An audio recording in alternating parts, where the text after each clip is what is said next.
मुंबई पुणे एक्सप्रेसवेवर पुन्हा वाहतूक कोंडी। लोणावळ्यात सिमेंटचा कंटेनर बंद पडल्याने वाहनांच्या रांगा।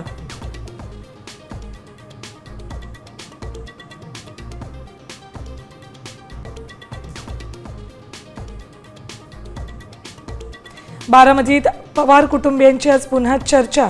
शरद पवारांचं पार्थ, जय आणि युगेंद्र पवारांची बैठक। विलिनीकरणाच्या चर्चांना वेग।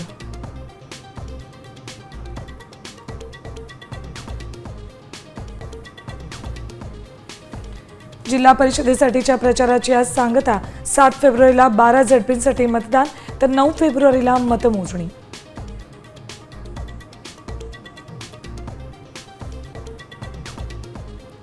मुंबईच्या महापौर आणि उपमहापौर पदासाठी ठाकरे सेनेकडूनही उमेदवार देण्याच्या हालचाली।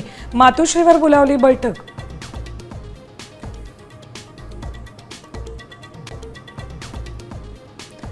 कुंभमेळ्यात श्रमदान करणाऱ्या विद्यार्थ्यांना गुणदान। नाशिक जिल्ह्यातील महाविद्यालयांसाठी सावित्रीबाई फुले पुणे विद्यापीठाचा निर्णय।